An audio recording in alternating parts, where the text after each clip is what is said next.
दोस्तों, ऐसा कौन सा व्यक्ति है जिसको हर अघोरी अपनी उत्पत्ति का कारण और उसे अपना गुरु मानता है? तो दोस्तों, आपकी जानकारी के लिए बता दें कि वर्तमान के अघोरी अपनी उत्पत्ति बाबा कीनाराम को मानते हैं। बाबा कीनाराम 150 वर्षों तक जीवित रहे थे और 18वीं शताब्दी के उत्तरार्ध में उनकी मृत्यु हो गई थी। उन्हें शैव धर्म के अघोरी संप्रदाय का प्रवर्तक माना जाता है। उन्हें शिव का एक अंश भी माना जाता है। बाबा कीनाराम का जन्म 1658 में उत्तर प्रदेश के रामगढ़ गांव में एक साधारण परिवार में हुआ था। उनका जन्म भाद्रपद के चंद्र महीने की अंधेरे पखवाड़े के 14वें दिन चतुर्दशी के दिन हुआ था, जिसे शिव पूजा के लिए काफी अधिक शुभ माना जाता है। बाबा कीनाराम के जन्म से ही कुछ ऐसी चमत्कारी घटनाएं घटित हुई थीं, जिसको देखकर सभी गांव वाले इस बात को मान चुके थे कि वे कोई साधारण बालक नहीं हैं। उनका जन्म पूरे 32 दांतों के साथ हुआ था, जो एक दुर्लभ घटना थी। हालांकि वह अपने जन्म के बाद 3 दिनों तक ना तो रोए थे और ना ही अपनी मां का दूध पिया था। चौथे दिन 3 भिक्षु उनके घर आए और बच्चे को अपनी गोद में ले लिया। उन्होंने उसके कान में कुछ कहा और फिर वह रोने लगे और अपनी मां का दूध स्वीकार कर लिया। इस घटना ने वाकई में गांव वालों के साथ साथ बाबा कीनाराम के माता पिता को भी अचंभित कर दिया। बचपन से ही उनका झुकाव अध्यात्म की ओर था और बहुत ही कम उम्र में उन्होंने गृहस्थ जीवन छोड़कर साधना का मार्ग अपनाने का निर्णय ले लिया था। बाबा कीनाराम ने अपने गुरु बाबा कालूराम के सानिध्य में अघोर साधना का अभ्यास किया था। उनके गुरु ने उन्हें अघोर साधना की गूढ़ बातें सिखाई। अपनी साधना के दौरान बाबा कीनाराम ने कई स्थानों पर कठिन तप किया और अद्भुत शक्तियां भी प्राप्त कर ली थीं। 18वीं शताब्दी के मध्य में काशी के तत्कालीन महाराजा चेत सिंह ने बाबा कीनाराम जी का बुरी तरह अपमान कर दिया था। दरअसल राजा चेत सिंह का दरबार लगा हुआ था और वहां पर भगवान शिव का अभिषेक हो रहा था। बाबा कीनाराम एक बिल्ली और एक गधे के साथ वहां पर पहुंचे, जिसे देखकर राजा और उपस्थित दरबारियों ने बाबा की वेशभूषा देख व्यंग्य करते हुए कहा कि यहाँ विद्वानों की जरूरत है, इनका क्या काम है? यहाँ पर अघों का कोई काम नहीं है, इन्हें किसने बुलाया है? दरबारियों और राजा के इस तरह के व्यंग्य को सुन बाबा कीनाराम गुस्सा हुए बोले कि पहले मेरे गधे से वेद तो सुन लो, फिर मेरी बात करना। बाबा कीनाराम ने अपने गधे को एक डंडा मारा और गधे ने वेद पढ़ना शुरू कर दिया। यह चमत्कार देख दरबारी उनके पैरों में गिर पड़े, लेकिन बाबा का गुस्सा कम नहीं हुआ। बाबा ने दुखी होकर भावावेश में आकर कह दिया, हे अहंकारी राजन, अब तुम्हारा ना तो राजपाट बचेगा, ना ही यह किला, और ना ही तुम्हारा कोई उत्तराधिकारी बचेगा। तुम्हारे इस किले पर कबूतर बीट करेंगे। इतिहास गवाह है राजा, चेत सिंह को वो किला छोड़कर जाना पड़ा और आज तक उनका कोई पता नहीं चल पाया। तब से लेकर सन 1970 तक काशी राजघराना अपने वारिस को गोद ले लेकर ही चलता रहा। इस राजघराने में कोई संतान पैदा नहीं हुई। कई जगहों पर कोशिश, मन्नतें, प्रार्थना की गई, लेकिन सब व्यर्थ था। चलिए दोस्तों, अब हम एक एक करके अघोरियों से जुड़े हुए तमाम रहस्यों से पर्दा उठाते हैं। उससे पहले अगर आप लोगों ने यहाँ तक पूरा वीडियो देख लिया है तो प्लीज वीडियो को लाइक अवश्य कर दें। इस चैप्टर में हम जानेंगे क्या सच में अघोरी इंसानों का मांस खाते हैं, अघोरी शवों के साथ संबंध क्यों बनाते हैं और ऐसा करने से उन्हें क्या मिलता है, इंसानों की खोपड़ी को क्यों धारण करते हैं। अघोरी साथी जानेंगे। एक अघोरी साधु तैलंग स्वामी के बदले के बारे में भी अघोरी खाते हैं। कच्चा मांस कहते हैं कि अघोरियों ने खुद इस बात को माना है कि वे सशा में रहते हैं और अध जले शवों को निकालकर उसका मांस खाते हैं। कई बार इनको ऐसा करते हुए देखा भी गया है। यह बात आम जनमानस को अचंभित कर सकती है, लेकिन ऐसा करने के पीछे का कारण यह माना जाता है कि ऐसा करना अघोरियों की तंत्र क्रिया की शक्ति को प्रबल बनाता है। जहां एक तरफ सामान्य लोग इंसान का मांस खाने को अपवित्र मानते हैं, वही अघोरी इसे सामान्य और सहज मानकर अपनाते हैं, ताकि किसी भी प्रकार का मोह उनकी साधना में बाधा न बन सके। अपने इंसानी शरीर के मोह को दूर करने के लिए ही अघोरी ऐसा करते हैं। उन्हें मृत्यु का किसी भी प्रकार का भय नहीं होता। अघोरी एक पैर पर खड़े होकर शिव जी की साधना करते हैं और शमशान में बैठकर मंत्रों द्वारा हवन भी करते हैं। आप में से बहुत से लोग ऐसा सोच रहे होंगे कि ये अघोरी कितने खराब होते हैं जो मुर्दों तक का मांस खा जाते हैं। जानकारी के लिए बता दें, दरअसल बात यह है कि एक अघोरी हर उस चीज को गले लगाता है जिसे सामान्य मानव घृणा की दृष्टि से देखता है। अघोरी ऐसा इसलिए करते हैं ताकि कोई भी इंसान उनकी तपस्या के बीच में ना आए और उन्हें ना छेड़े। सरल शब्दों में कहे तो इंसानों से दूरी बनाने के लिए वे ऐसा करते हैं। शरीर पर भस्म और लंबी जटाओं से जुड़ा रहस्य। दोस्तों, आपने देखा होगा कि अघोरी अपने पूरे शरीर पर जले हुए शरीर की राख लपेटे रहते हैं। यह राख विशेष रूप से स्मशान भूमि से प्राप्त की जाती है और इसे शरीर पर लगाना अघोरियों के जीवन का अभिन्न हिस्सा होता है। अघोरी साधक भस्म के माध्यम से यह संदेश देना चाहते हैं कि वे मृत्यु से नहीं डरते और उनका ध्यान केवल परम सत्य पर केंद्रित है। वही अघोरी साधकों की लंबी जटाओं का भी गहरा आध्यात्म और सांस्कृतिक महत्व है। यह एक तरह से अघोरी जीवन की पहचान बन गए हैं। अघोरी साधक अपने बालों को कभी नहीं काटते। इनके लंबे बाल तपस्वी जीवन और साधना के प्रति इनकी प्रतिबद्धता का प्रतीक है। यह भी दर्शाता है कि अघोरी साधक संयम के मार्ग पर चल रहे हैं और उन्होंने भौतिक सुखों और साधनों से खुद को दूर कर लिया है। उनका इस भौतिक दुनिया से कोई लेना देना नहीं है। सच्चे अघो कभी भी किसी से पैसे नहीं मांगते और ना ही वे ज्यादा भौतिक दुनिया में दिखाई देते हैं, क्योंकि उनका भौतिक दुनिया से कोई लेना देना नहीं होता। शव के साथ बनाते हैं शारीरिक संबंध। शव के साथ अघोरियों के शारीरिक संबंध बनाने की प्रचलित धारणा है और खुद अघोरी भी इस बात को स्वीकार करते हैं।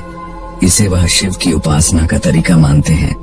उनकी मान्यता है कि शव के साथ शारीरिक क्रिया करते समय मन ईश्वर की भक्ति में लीन रहता है। वे शव पर भस्म लगाकर मंत्रों का उच्चारण करते हुए, ढोल बजाते हुए शारीरिक संबंध बनाते हैं। उनका मानना है कि यदि शव के साथ शारीरिक क्रिया के दौरान भी उनका मन ईश्वर की भक्ति में लगा रहा तो यह साधना का सबसे ऊंचा स्तर है। यदि किसी अघोरी का शारीरिक संबंध बनाते समय भक्ति से ध्यान भंग हो जाता है और सिर्फ शारीरिक संबंध पर ध्यान रहता है तो उस अघोरी का अघोर भंग हो जाता है।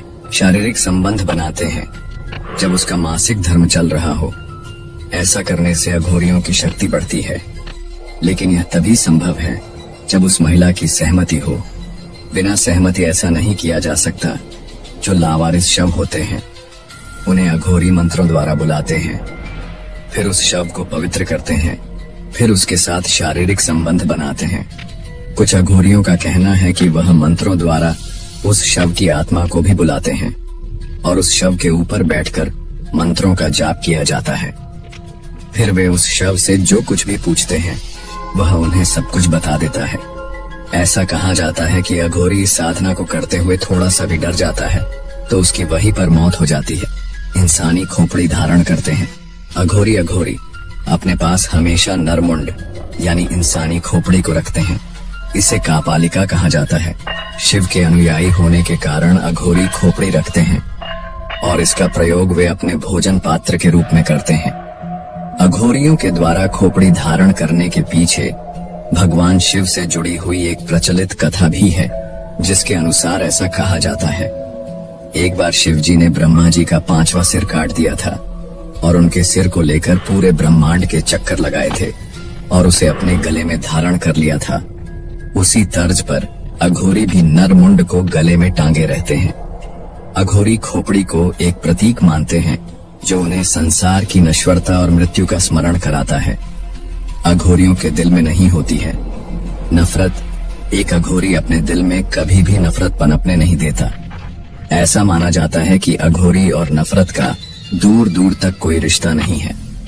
अगर एक अघोरी के सीने में किसी व्यक्ति या किसी चीज के प्रति नफरत पैदा हो गई तो वह अघोरम से जुदा हो जाता है।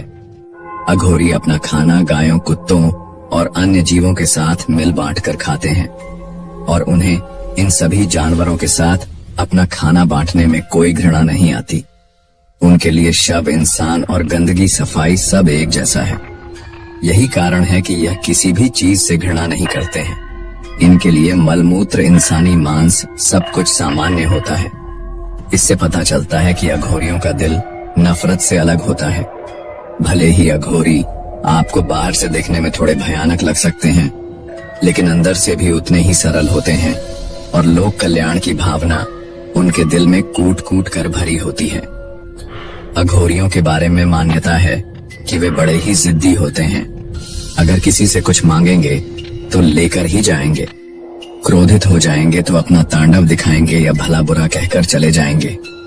एक अघोरी बाबा की आंखें लाल सुर्ख होती हैं, लेकिन अघोरी की आंखों में जितना क्रोध दिखाई देता है, बातों में उतनी ही शीतलता होती है। अघोरी तैलंग स्वामी का बदला।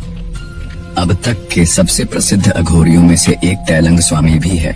यह 300 वर्षों तक जीवित रहे थे। इन्होंने अपने जीवन में कई चमत्कार किए थे।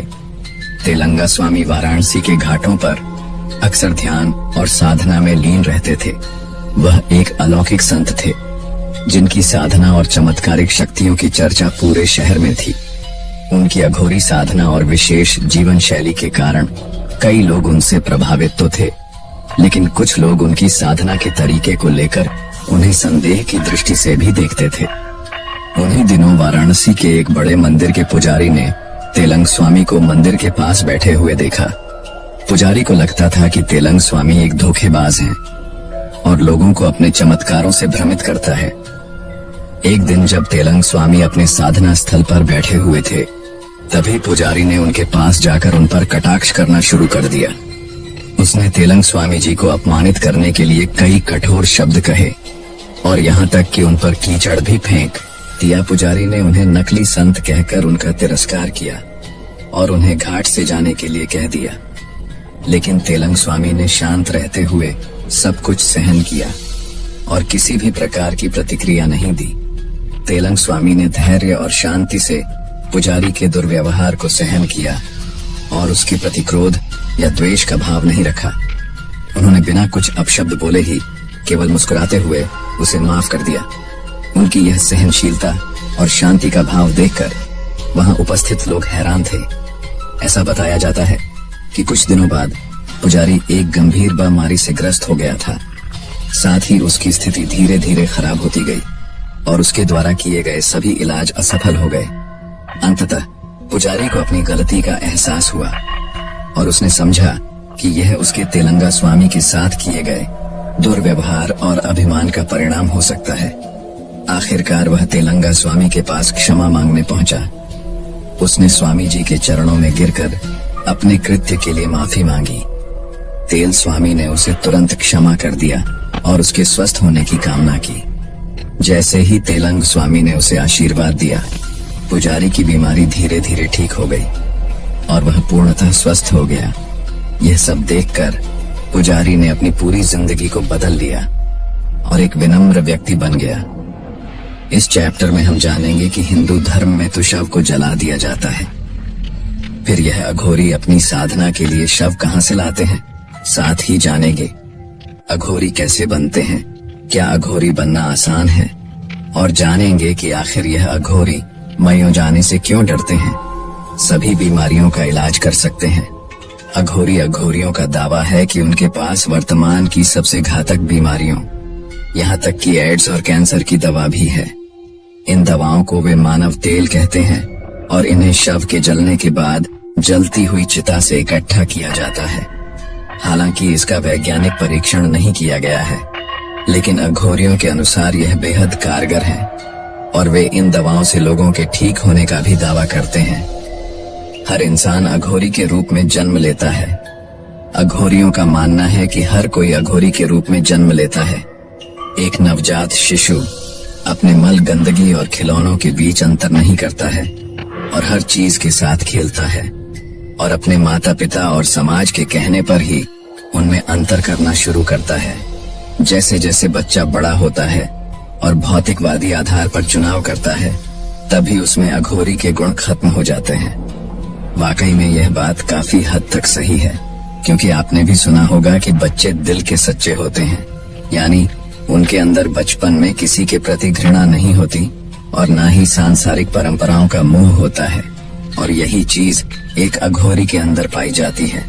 अघोरी कैसे बनते हैं के लिए लोग मायों गाते हैं। पहले की तरह मायावी लोग तो यहाँ पर नहीं हैं, लेकिन फिर भी काफी ऐसे लोग हैं जो इस गांव में मौजूद हैं, जो तरह तरह के जादू को जानते हैं। आज भी आसपास के गांव के लोग यहाँ आने से डरते हैं। आज भी यहाँ पर चोरी होने या किसी के बीमार होने पर लोग पुलिस या डॉक्टर के पास नहीं जाते, बल्कि तांत्रिक के पास जाते हैं। यहाँ आने वाले अधिकतर लोग काले जादू की बीमारियों को दूर करने या किसी पर काला जादू करवाने के लिए आते हैं। इसलिए यह एकमात्र ऐसी जगह है जहाँ पर अघोरी जाने से डरते हैं। अघोरी 3 तरीकों से करते साधना। ऐसा कहा जाता है कि अघोरी 3 तरह की साधनाएं करते हैं: शिव साधना, शव साधना और समशण साधना। शिव साधना में अघोरी शिव के ऊपर पैर रखकर साधना करते हैं। अघोरी इस साधना को माता पार्वती द्वारा काली रूप में भगवान शिव के ऊपर पैर रखने से प्रेरित होकर करते हैं। अब बात करते हैं शव साधना की। तो यह अघोरियों के द्वारा की जाने वाली सबसे अनोखी साधना मानी जाती है, क्योंकि इसके अंदर अघोरी सबसे पहले किसी नदी में डूबा हुआ शव या फिर किसी व्यक्ति को दफनाया गया हो, उसका शव लेकर आते हैं। इसके बाद मुर्दे को प्रसाद के रूप में मांस और मदिरा चढ़ाई जाती है।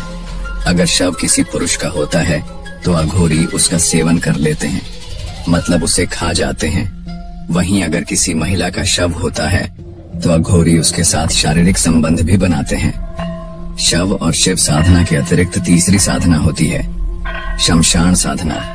इस साधना में मुर्दे की जगह शमशान घाट से उसकी खोपड़ी या फिर हड्डियां लाई जाती हैं।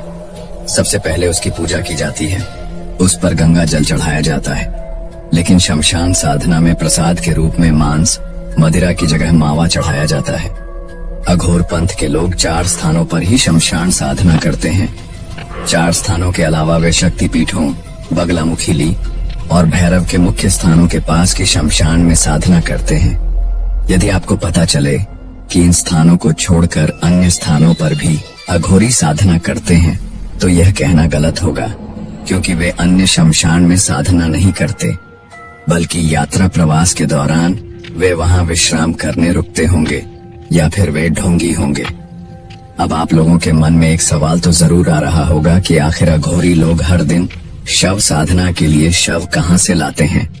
तो आपकी जानकारी के लिए बता दें, हिंदू धर्म में आज भी कुछ जगह पर किसी 5 साल से कम उम्र के बच्चे, सांप काटने से मरे हुए लोगों, आत्महत्या किए लोगों का शव जलाया नहीं जाता, बल्कि दफनाया या फिर उसे गंगा में प्रवाहित कर दिया जाता है। पानी में प्रवाहित यह शव डूबने के बाद हल्के होकर पानी में तैरने लगते हैं। अक्सर अघोरी तांत्रिक इन्हीं शवों को पानी से ढूंढ निकालते हैं और अपनी तंत्र सिद्धि के लिए प्रयोग करते हैं। इस चैप्टर में हम जानेंगे क्या हुआ जब 2020 में वैज्ञानिकों की टीम को मिला सतयुग काल का अघोरी। साथ ही जानेंगे एक सिद्ध अघोरी क्या क्या कर सकता है और इन अघोरियों के पास कौन कौन सी शक्तियां होती हैं। 2020 में मिला था सतयुग का अघोरी। दोस्तों, इस बात में तो कोई शक नहीं है कि एक अघोरी सामान्य मनुष्य की तुलना में अधिक सालों तक जीवित रहता है। लेकिन आज हम आपको एक ऐसे अघोरी के बारे में बताने जा रहे हैं जिसे 2020 में जब वैज्ञानिकों की टीम ने पकड़ा और उस अघोरी ने जो बातें उन्हें बताई, उसको सुनने के बाद शायद आपके भी पैरों तले जमीन खिसक जाएगी। दरअसल 2020 के अंदर वैज्ञानिकों ने एक ऐसे व्यक्ति को पकड़ जो दिखने में सामान्य व्यक्ति से काफी अलग लग रहा था और उसकी छवि एक अघोरी की तरह थी। वह देखने में सामान्य मनुष्यों से थोड़ा अजीबोगरीब दिख रहा था। इसीलिए सूचना मिलने पर वैज्ञानिकों ने उसे पकड़ लिया। वैज्ञानिकों की टीम ने उससे यह पूछने की कोशिश की कि वह कौन है, तो उसने कुछ भी बताने से मना कर दिया। इसके बाद वैज्ञानिकों की टीम ने अघोरी को कई नार्को के इंजेक्शन दिए। दरअसल नार्को इंजेक्शन एक की चिकित्सा प्रक्रिया में उपयोग किया जाने वाला पदार्थ होता है, जिसे आमतौर पर नार्को एनालिसिस या सच का इंजेक्शन कहा जाता है।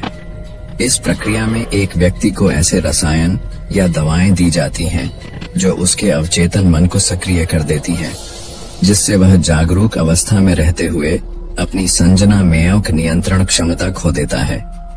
इसका उपयोग अक्सर आपराधिक मामलों की जांच में किया जाता है ताकि व्यक्ति से ऐसी जानकारी प्राप्त की जा सके जो वह सामान्य पूछताछ में नहीं बताता। लेकिन अघोरी पर नार्को के इंजेक्शन का कोई खास असर नहीं हुआ। फिर इसके बाद वैज्ञानिकों की टीम ने उस अघोरी को एक एक्सपर्ट के माध्यम से हिप्नोटाइज करवाया। इसके बाद अघोरी खुद को सच बोलने से रोक नहीं पाया। इसके बाद उसने जो बताया वह सुनकर वैज्ञानिकों के होश उड़ गए। दरअसल अघोरी ने बताया कि उसका नाम ओम शास्त्री है। वह अब से नहीं बल्कि सतयुग से भारत में रह रहा है। अघोरी ने बताया कि उसकी उम्र 40 साल से बढ़ ही नहीं रही है और ना ही वह मरता है। मैं रामायण और महाभारत का हिस्सा रह चुका हूँ और मैंने भगवान श्री राम और श्री कृष्ण को भी देखा है। इतना ही नहीं, अघोरी ने यह भी बताया कि वह अपने साथ चिरंजीविस है। वह अघोरी सच बोल रहा था या फिर झूठ, इसके बारे में कुछ कहा नहीं जा सकता। वैसे इस संबंध में आपके क्या विचार हैं? हमें नीचे कमेंट बॉक्स में जरूर बताएं। अघोरियों की शक्तियां और सिद्धियां। अघोरियों के साधना पथ में कई प्रकार की शक्तियां और सिद्धियां सम्मिलित होती हैं, जिन्हें साधारण लोग अकल्पनीय मान सकते हैं। अघोरियों के पास 18 तरह की सिद्धियां होती हैं। अघोरी इन सिद्धियों को जितनी चाहे कोशिश कर ले, लेकिन बिना गुरु के वह इन सिद्धियों को प्राप्त नहीं कर सकते। हालांकि मानव गुरु ना मिलने पर अघोरी काल भैरव को अपना गुरु बना सकते हैं। इन शक्तियों और सिद्धियों के पीछे उनका तप, साधना और संयम होता है। अघोरियों की कुछ मुख्य सिद्धियां और शक्तियां इस प्रकार हैं। मृत संजीवन सिद्धि कहा जाता है कि अपनी गहन साधना से मृत संजीवन की सिद्धि प्राप्त करते हैं। यह सिद्धि उन्हें मृत शरीरों को पुनर्जीवित करने की शक्ति देती है। हालांकि इसका केवल विशेष परिस्थितियों में इस्तेमाल किया जाता है। यह सिद्धि अत्यधिक रहस्यमय और अद्वितीय मानी जाती है और इसे प्राप्त करना बेहद कठिन और दुर्लभ समझा जाता है। भूत प्रेतों पर नियंत्रण। इस सिद्धि में अघोरी भूत प्रेत और आत्माओं के साथ संपर्क कर सकते हैं। वे इन आत्माओं को अपने कार्यों के लिए साध सकते हैं और उनसे विभिन्न प्रकार की सहायता प्राप्त कर सकते हैं। उनसे कोई भी जानकारी प्राप्त कर सकते हैं या उन्हें किसी विशेष उद्देश्य के लिए प्रयोग कर सकते हैं। अलौकिक शक्ति। अघोरी अपनी साधना से ऐसी शक्तियां प्राप्त करते हैं जिनसे वे अपने शरीर को अजय बना सकते हैं। सिद्धि प्राप्त कर लेने के बाद एक अघोरी पर आग, हवा, पानी और सर्दी का कोई असर नहीं होता। उन्हें घोर तप से ऐसी शक्ति मिलती है कि वे बिना भोजन पानी के लंबे समय तक रह सकते हैं। मन को पढ़ने की दूरदृष्टि। अघोरी अपनी साधना से दूसरों के मन को पढ़ सकते हैं और भविष्य की घटनाओं की भविष्यवाणी भी कर सकते हैं। वे ऐसे रहस्यों को देख सकते हैं जो साधारण इंसानों की पहुंच से परे होते हैं। उनकी दृष्टि और ज्ञान सामान्य मानव क्षमता से कहीं अधिक होता है। इसे तृप्त शक्ति भी कहा जाता है। सरल शब्दों में, जब कोई अघोरी यह सिद्धि प्राप्त कर लेता है तब उसकी वाणी में सामर्थ्य आ जाता है और उसकी भविष्यवाणी सच होने लगती है। यहाँ तक कि उनका श्राप और वरदान भी फलित होने लगता है। जड़ी बूटी और औषधि का ज्ञान।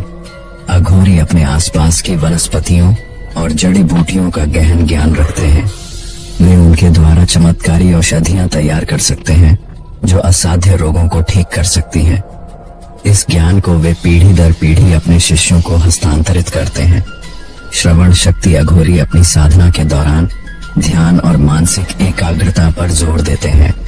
गहन ध्यान के माध्यम से वे अपने चित्त और इंद्रियों को नियंत्रित करते हैं, जिससे वे सूक्ष्म से सूक्ष्म ध्वनियों को सुनने में सक्षम हो जाते हैं। श्रवण शक्ति को प्राप्त करते ही अघोरी सबसे सूक्ष्म और गुप्त श्रोता बन जाता है। इस शक्ति के माध्यम से वह देवलोक तक में संपर्क साध सकते हैं।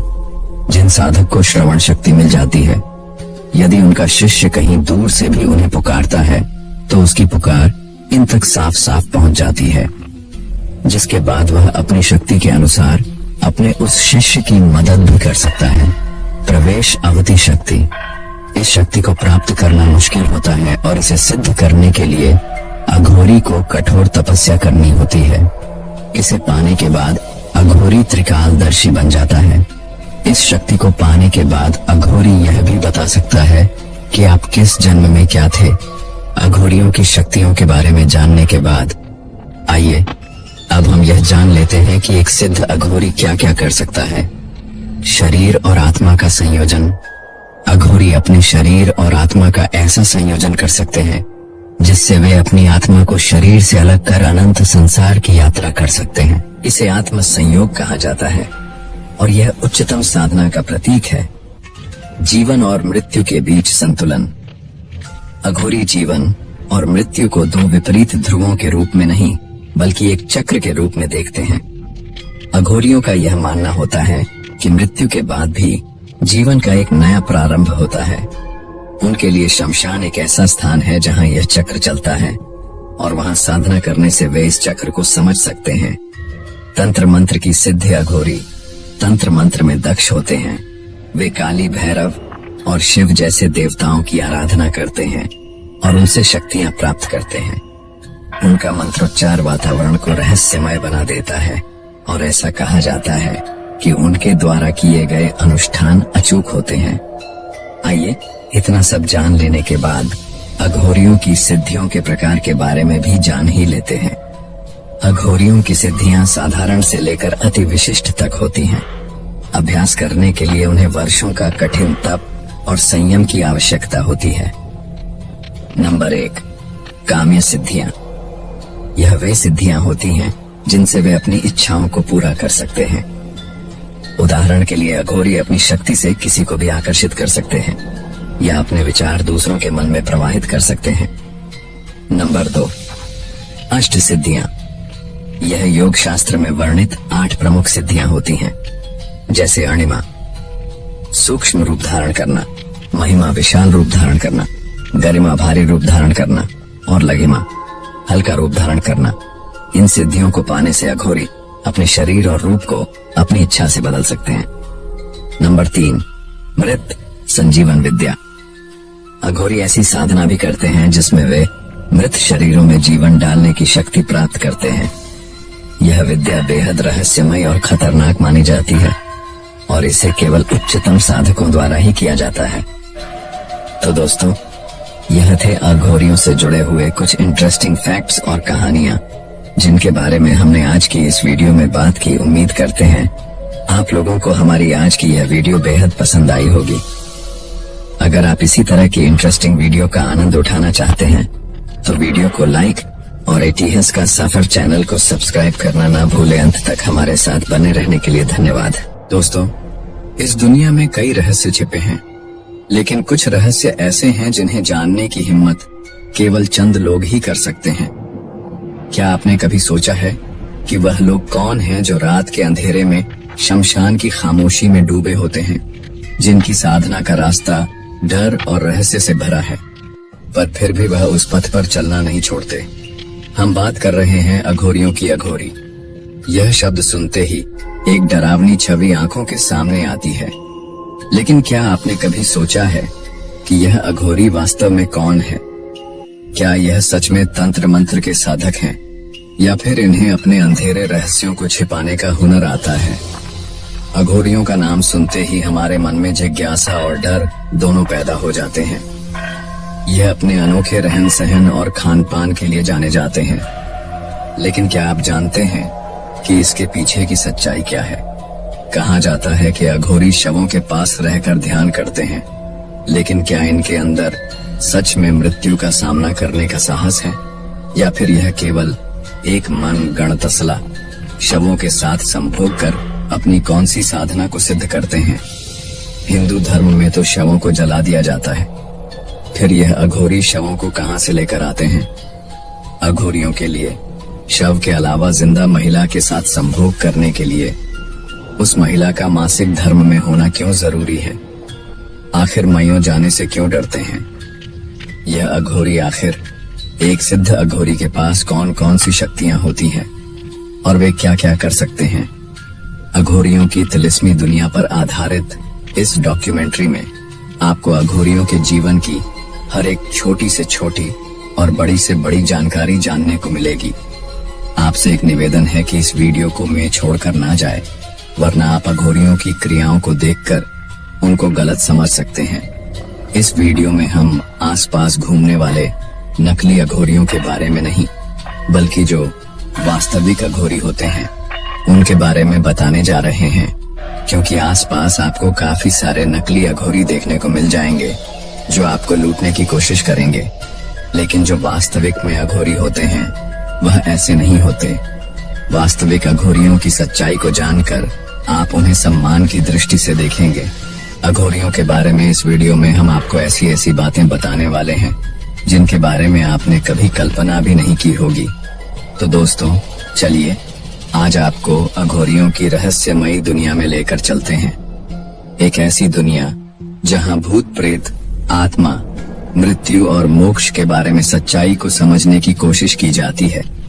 इस वीडियो में आपको न केवल अघोरियों से जुड़े रहस्यों के बारे में जानने को मिलेगा, बल्कि हम आपको बताएंगे कि क्या वाकई में अघोरी अमर होते हैं और क्या हुआ जब साल 2020 में वैज्ञानिकों के हाथ लगा सतयुग काल का अघोरी, और इसके बाद अघोरी ने अपने बारे में जो बातें बताई उसको सुनकर सभी वैज्ञानिकों के होश क्यों उड़ गए थे। तो दोस्तों, अपनी कमर की पेटी बांध लीजिए और वीडियो को बिना स्किप किए अंत तक पूरा देखना, क्योंकि इस वीडियो में आपको अघोरियों की लाइफस्टाइल से लेकर उनके जीवन के कुछ ऐसे इंटरेस्टिंग पहलुओं के बारे में जानने को मिलेगा जो आपको एक पल के लिए डरा सकता है, आपके रोंगटे खड़े कर सकता है। तो चलिए अब बिना किसी देरी के करते हैं वीडियो की शुरुआत। दोस्तों, सबसे पहले तो यह समझना जरूरी है कि यह अघोरी आखिर कौन होते हैं। अघोरी शब्द का अर्थ है जो किसी भी चीज को अघोर यानी कि घृणा की दृष्टि से न देखता हो। अघोरी बनने की सबसे पहली परीक्षा यही होती है। एक अघोरी के लिए पशु पक्षी, जिंदा या मरा इंसान, अच्छा बुरा मलम पुत्र, सब कुछ एक समान होता है। वह किसी चीज को कभी घृणा की दृष्टि से नहीं देखते। अघोरी साधु वो होते हैं जो जीवन और मृत्यु दोनों को एक समान मानते हैं। उनके लिए सब कुछ बराबर है, चाहे वह अच्छा हो या बुरा। वह हर चीज में भगवान शिव का अंश मानते हैं। भगवान शिव को ही अघोरियों का आदि गुरु माना जाता है और उनका हर कार्य, हर साधना शिव को समर्पित होती है। कहते हैं कि प्राचीन काल में जब संसार में असुरों, मनुष्यों और देवताओं के बीच द्वेष, भय और अज्ञानता का साम्राज्य था, तब देवताओं और ऋषियों ने भगवान शिव से निवेदन किया कि वे मनुष्यों को एक ऐसा मार्ग दिखाएं जो उन्हें मोक्ष की ओर ले जाए। भगवान शिव ने उनकी प्रार्थना सुनी और सभी जीवों के कल्याण हेतु धरती पर अघोर मार्ग का उद्घाटन किया। अघोर पंथ में शमशान साधना का विशेष महत्व है। अघोरी जानना चाहता है कि मौत क्या होती है और वैराग्य क्या होता है। आत्मा मरने के बाद कहाँ चली जाती है? क्या आत्मा से बात की जा सकती है? ऐसे ढेर सारे प्रश्न हैं जिसके कारण अघोरी स्मशान में वास करना पसंद करते हैं और अपनी साधना से इन सभी प्रश्नों का जवाब ढूंढ लेते हैं। मान्यता है कि स्मशान में साधना करना शीघ्र ही फलदायक होता है। खैर, हमने यह तो जान लिया कि महादेव ने ही अघोर पंथ की स्थापना की थी, लेकिन अब हम जानेंगे कि वर्तमान में ऐसा कौन सा व्यक्ति है जिसको हर अघोरी अपनी उत्पत्ति का कारण और उसे अपना गुरु मानता है। तो दोस्तों, आपकी जानकारी के लिए बता दें कि वर्तमान के अघोरी अपनी उत्पत्ति बाबा कीनाराम को मानते हैं। बाबा कीनाराम 150 वर्षों तक जीवित रहे थे और 18वीं शताब्दी के उत्तरार्ध में उनकी मृत्यु हो गई थी। उन्हें शैव धर्म के अघोरी संप्रदाय का प्रवर्तक माना जाता है। उन्हें शिव का एक अंश भी माना जाता है। बाबा कीनाराम का जन्म 1658 में उत्तर प्रदेश के रामगढ़ गांव में एक साधारण परिवार में हुआ था। उनका जन्म भाद्रपद के चंद्र महीने की अंधेरे पखवाड़े के 14वें दिन, चतुर्दशी के दिन हुआ था, जिसे शिव पूजा के लिए काफी अधिक शुभ माना जाता है।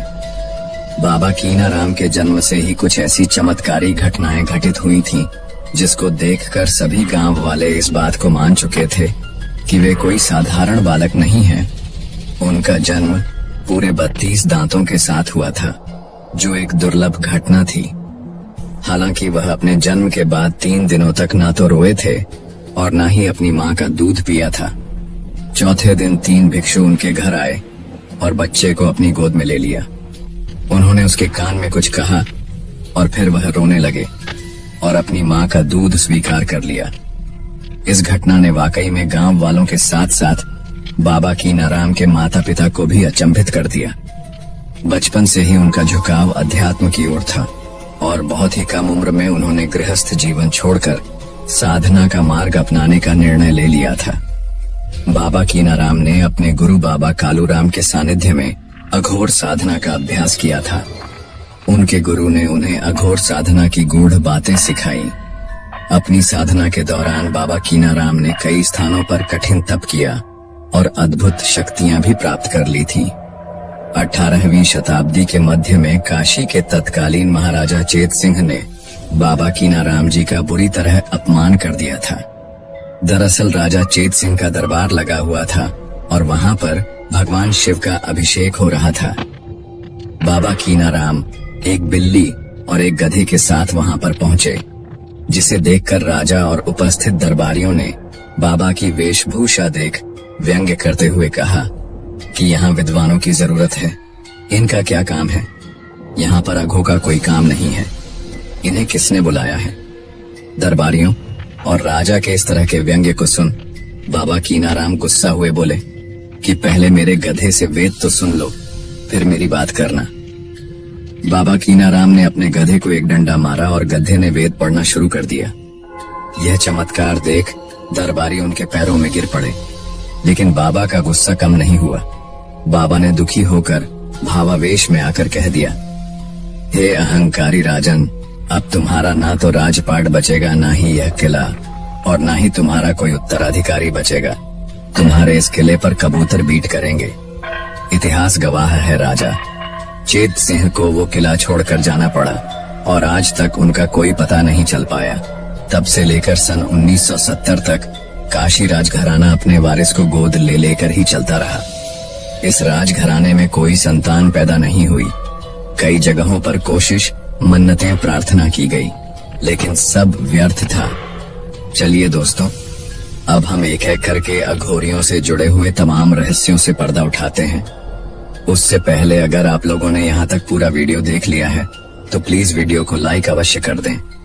इस चैप्टर में हम जानेंगे क्या सच में अघोरी इंसानों का मांस खाते हैं, अघोरी शवों के साथ संबंध क्यों बनाते हैं और ऐसा करने से उन्हें क्या मिलता है, इंसानों की खोपड़ी को क्यों धारण करते हैं। अघोरी साथ ही जानेंगे। एक अघोरी साधु तैलंग स्वामी के बदले के बारे में भी अघोरी खाते हैं। कच्चा मांस कहते हैं कि अघोरियों ने खुद इस बात को माना है कि वे सशा में रहते हैं और अध जले शवों को निकालकर उसका मांस खाते हैं। कई बार इनको ऐसा करते हुए देखा भी गया है। यह बात आम जनमानस को अचंभित कर सकती है, लेकिन ऐसा करने के पीछे का कारण यह माना जाता है कि ऐसा करना अघोरियों की तंत्र क्रिया की शक्ति को प्रबल बनाता है। जहां एक तरफ सामान्य लोग इंसान का मांस खाने को अपवित्र मानते हैं, वही अघोरी इसे सामान्य और सहज मानकर अपनाते हैं ताकि किसी भी प्रकार का मोह उनकी साधना में बाधा न बन सके। अपने इंसानी शरीर के मोह को दूर करने के लिए ही अघोरी ऐसा करते हैं। उन्हें मृत्यु का किसी भी प्रकार का भय नहीं होता। अघोरी एक पैर पर खड़े होकर शिव जी की साधना करते हैं और शमशान में बैठकर मंत्रों द्वारा हवन भी करते हैं। आप में से बहुत से लोग ऐसा सोच रहे होंगे कि ये अघोरी कितने खराब होते हैं जो मुर्दों तक का मांस खा जाते हैं। जानकारी के लिए बता दें, दरअसल बात यह है कि एक अघोरी हर उस चीज को गले लगाता है जिसे सामान्य मानव घृणा की दृष्टि से देखता है। अघोरी ऐसा इसलिए करते हैं ताकि कोई भी इंसान उनकी तपस्या के बीच में ना आए और उन्हें ना छेड़े। सरल शब्दों में कहे तो इंसानों से दूरी बनाने के लिए वे ऐसा करते हैं। शरीर पर भस्म और लंबी जटाओं से जुड़ा रहस्य। दोस्तों, आपने देखा होगा कि अघोरी अपने पूरे शरीर पर जले हुए शरीर की राख लपेटे रहते हैं। यह राख विशेष रूप से स्मशान भूमि से प्राप्त की जाती है और इसे शरीर पर लगाना अघोरियों के जीवन का अभिन्न हिस्सा होता है। अघोरी साधक भस्म के माध्यम से यह संदेश देना चाहते हैं कि वे मृत्यु से नहीं डरते और उनका ध्यान केवल परम सत्य पर केंद्रित है। वही अघोरी साधकों की लंबी जटाओं का भी गहरा आध्यात्म और सांस्कृतिक महत्व है। यह एक तरह से अघोरी जीवन की पहचान बन गए हैं। अघोरी साधक अपने बालों को कभी नहीं काटते। इनके लंबे बाल तपस्या